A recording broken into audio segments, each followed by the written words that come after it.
सफल बनने के लिए हर व्यक्ति का अपना एक उद्देश्य या लक्ष्य जरूर होता है। इन्हीं लक्ष्यों की प्राप्ति के लिए व्यक्ति कोशिश करता रहता है। लेकिन कुछ लोग ऐसे भी होते हैं जो सफल तो होना चाहते हैं, लेकिन उनका अपना निश्चित उद्देश्य या लक्ष्य नहीं होता है। सफलता के लिए किसी व्यक्ति का लक्ष्य बड़ा या छोटा कुछ भी हो सकता है। अलग अलग लोगों के लिए सफलता के मापदंड भी अलग होते हैं। लेकिन समस्या ऐसे लोगों के साथ होती है जिनका लक्ष्य ही निर्धारित नहीं होता है।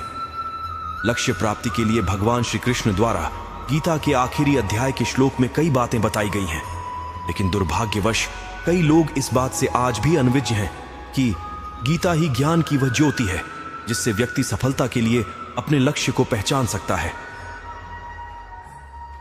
आइए जानते हैं भगवान श्री कृष्ण लक्ष्य प्राप्ति के लिए गीता के आखिरी अध्याय के श्लोक में क्या कहा। यत्र योगेश्वर कृष्णो यत्र पार्थो धनुर्धरा तत्र श्रीर्विजयो भूतिर्ध्रुवा नीतिर्मतिर्मम। तो क्या अर्थ है? श्री कृष्ण कहते हैं कि जहां लगन, मेहनत और धैर्य है वहां जीत निश्चित है। कृष्ण कहते हैं अपने कर्तव्य के प्रति आरूढ़ रहना सीखो, क्योंकि दुनिया में ऐसी कोई चीज नहीं है, ऐसा कोई काम नहीं है और ऐसा कोई लक्ष्य नहीं है जिसे व्यक्ति हासिल नहीं कर सकता। लेकिन दुर्भाग्य यह है कि न तो व्यक्ति इंतजार करता है और न मेहनत। प्रतीक्षा या मेहनत के बगैर लक्ष्य को हासिल करना नामुमकिन है। गीता में ही श्री कृष्ण कहते हैं कि कर्मण्येवाधिकारस्ते मां फलेषु कदाचन मां कर्मफल हेतुर्भुर्मा ते संगोस्त्व कर्मणि।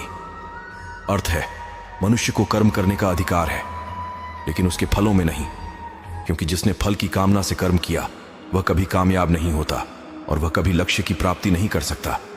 इसलिए कर्मों के फल लालसा नहीं पालनी चाहिए, वह तो स्वतः ही प्राप्त हो जाता है। मन को शांत और स्थिर करने के लिए भगवान कृष्ण ने बताए हैं 2 उपाय किसी भी चीज को समझने के लिए। सबसे पहले मन को शांत रखना चाहिए और फिर काम पर ध्यान देना चाहिए, क्योंकि हम मन से ही प्रश्न खोज लेते हैं और मन में ही जवाब देकर बैठ जाते हैं। भगवान कृष्ण ने मन को शांत रखने के लिए 2 चीजें बताई हैं। भगवद गीता में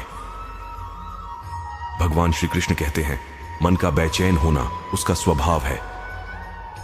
हमारे मन को लगता है कि अगर वह अलग अलग बातों के बारे में सोचता रहेगा तो हमें आने वाली हर मुश्किल और मुसीबत से बचा लेगा, पर ऐसा होता नहीं है। हम अपने जीवन का काफी अधिक समय सोच विचार करके परेशान होने में निकाल देते हैं। भगवान श्री कृष्ण कहते हैं कि मन का यह स्वभाव बदलना मुश्किल जरूर है, असंभव नहीं। भगवान श्री कृष्ण कहते हैं कि यदि आप लक्ष्य को प्राप्त करने में विफल रहते हैं तो अपनी रणनीति बदलें, लक्ष्य नहीं। इस जीवन में न कुछ खोता है न व्यर्थ होता है। जो इस लोक में अपने काम की सफलता की कामना रखते हैं वे देवताओं की प्रार्थना करें। प्रसन्नता। श्री कृष्ण कहते हैं कि खुशी मन की एक अवस्था है जो बाहरी दुनिया से नहीं मिल सकती है। खुश रहने की एक ही कुंजी है इच्छाओं में कमी। आत्मविनाश या नर्क के ये 3 द्वार हैं, वासना, क्रोध और लोभ। क्रोध से भ्रम पैदा होता है, भ्रम से बुद्धि व्यग्र होती है। जब बुद्धि व्यग्र होती है तब तर्क नष्ट हो जाता है। जब तर्क नष्ट होता है तब व्यक्ति का पतन हो जाता है।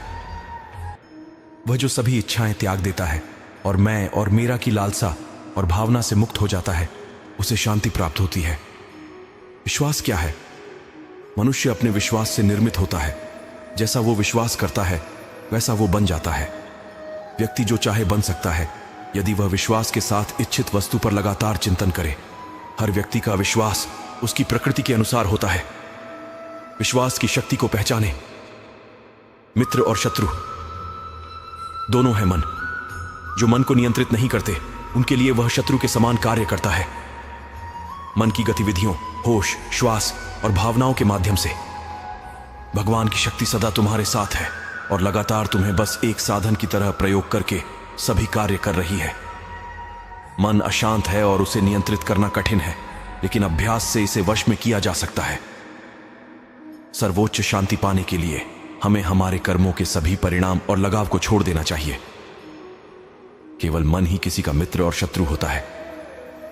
निर्भीक बनो, उससे मत डरो जो वास्तविक नहीं है, न कभी था न कभी होगा। जो वास्तविक है वो हमेशा था और उसे कभी नष्ट नहीं किया जा सकता। प्रबुद्ध व्यक्ति के लिए गंदगी का ढेर, पत्थर और सोना सभी समान हैं, संशय न करो।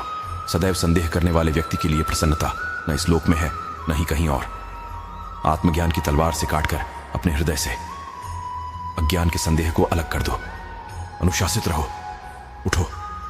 संदेह, संशय, दुविधा या द्वंद्व में जीने वाले लोग न तो इस लोक में सुख पाते हैं और न ही परलोक में। उनका जीवन निर्णयहीन, दिशाहीन और भटकाव से भरा रहता है।